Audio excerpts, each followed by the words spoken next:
czajnikowy.pl. Powiem Wam parę ważnych rzeczy o herbacie.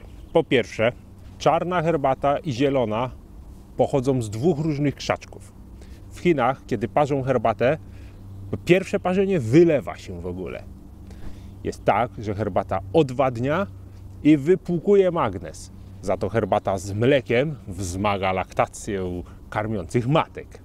Herbata zielona jest dużo zdrowsza niż herbata czarna, a jeżeli chcecie, żeby herbata Was odprężyła, musicie parzyć ją długo, a pobudzająca jest parzona krótko. Nie, to zupełnie nie tak. To niestety nie jest prawda. No, w każdym takim micie jest gdzieś ziarno prawdy. Zawsze z czegoś to się wzięło. Ktoś to pierwszy powiedział, ale warto przyjrzeć się i zweryfikować kilku takim najbardziej popularnym i najczęściej powtarzanym mitom na temat herbaty.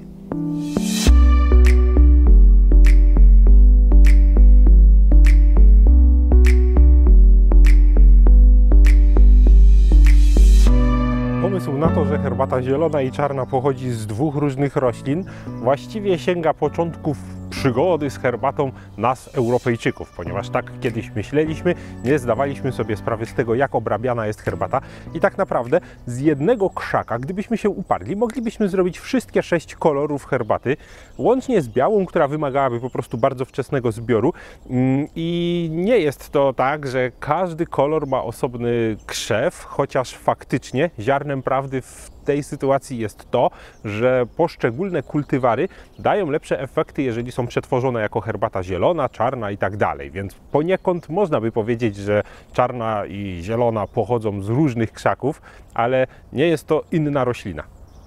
Chińczycy wcale nie wylewają pierwszego parzenia herbaty.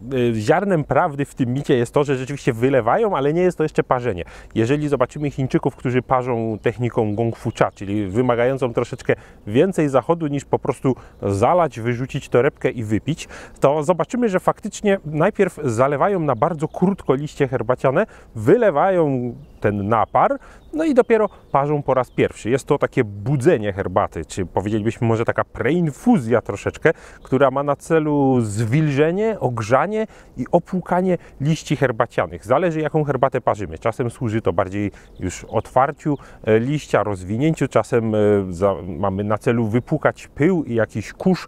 Czasem, jeżeli parzymy puera, chcemy, żeby wstępnie napęczniał i rozsypał się, jeżeli był to puer prasowany. Herbata nie odwadnia. Właściwie w większości składa się z wody, więc trudno sobie nawet wyobrazić, że miałaby odwadniać. Tutaj ziarnkiem prawdy w tym micie są badania naukowe przeprowadzone jeszcze przed wojną i to na jakiejś haniebnie małej grupie, bo jeśli dobrze pamiętam, to chyba 3 osoby wzięto pod uwagę. Chodzi o to, że próbowano dociec, czy kofeina rzeczywiście sprawia, że jesteśmy odwodnieni, czyli częściej chodzimy do toalety. No i to potwierdzają osoby pijące dużo herbaty, twierdzą, że kiedy wypiją, to muszą iść do toalety częściej, no i nie mają porównania. Chodzi o to, że gdyby wypili tę samą ilość wody, również musieliby iść do toalety po tym samym czasie. Rzeczywiście kofeina może odwadniać, ale mówimy tutaj o naprawdę dużych dawkach, ekstremalnie dużych i są to ilości, których nie jesteśmy w stanie sobie dostarczyć herbatą, więc nie, no w tej ilości, w jakiej kofeina w herbacie się znajduje, nie jest odwadniająca, a sama herbata wręcz przeciwnie nawadnia. Herbata nie wypłukuje magnezu. Magnez wypłukuje kofeina, ale również nie mówimy tutaj o ilości z jednej filiżaneczki. Dowiedziono, że spożywanie kofeiny, nawet nie w jakichś przesadnie wielkich ilościach, ale głównie raczej dotyczy to kawy, gdzie kofeiny jest więcej, może sprawić, że w naszym moczu znajduje się więcej magnezu i że w jakiś sposób pozbywamy się go z naszego ciała. Nie wzięto jednak tutaj w tym poglądzie micie pod uwagę faktu, że herbata zawiera magnez i go dostarcza. Kiedy to przeliczymy, wychodzi na to, że właściwie jest to stosunek 1 do 10, czyli jeżeli wypijemy litr herbaty, powinniśmy się pozbyć około 4 mg magnezu w moczu. Za to ten litr herbaty dostarczy nam około 40. A tak w ogóle to wciąż jest to około 1/10 naszej codziennej dawki, której potrzebujemy, więc skala nie jest na tyle duża, żebyśmy mogli sobie jakoś zaszkodzić, więc no, nie można powiedzieć, że herbata sprawi, że pozbędziemy się magnezu z ciała. Krótko parzona herbata pobudza, ale długo parzona wcale nie odpręża.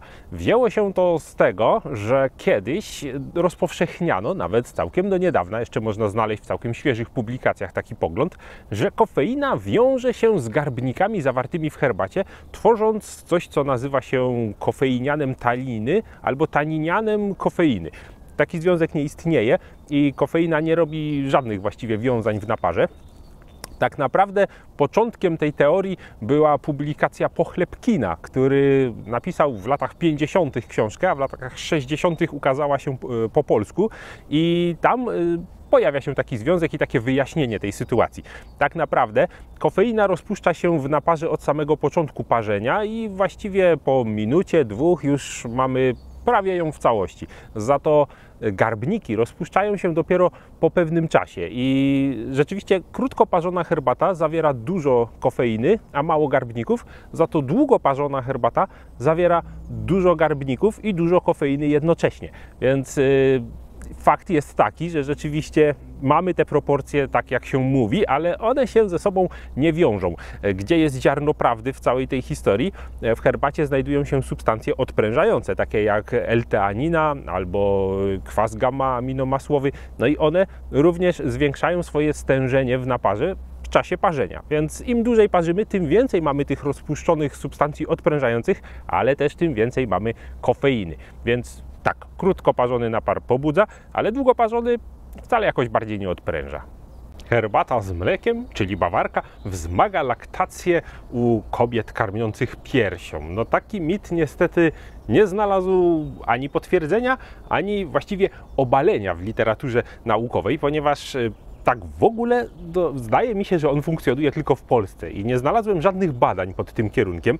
Fakty jednak są takie, że kobieta produkuje więcej mleka, kiedy jest dobrze nawodniona. Stąd duża ilość płynów jak najbardziej sprzyja temu. Co więcej, kobiety w tym czasie potrzebują różnych mikroelementów i na przykład mleko zawiera wapń i inne rzeczy, które są przydatne i na przykład herbata może wypłukiwać niektóre substancje albo ograniczać ich przyswajanie, na przykład żelazo. No i tutaj mleko jest w stanie związać garbniki, które odpowiadają za ograniczoną przyswajalność żelaza z pożywienia, co jest również wskazane dla pań karmiących. Mogą więcej żelaza mieć w ciele i więcej w mleku.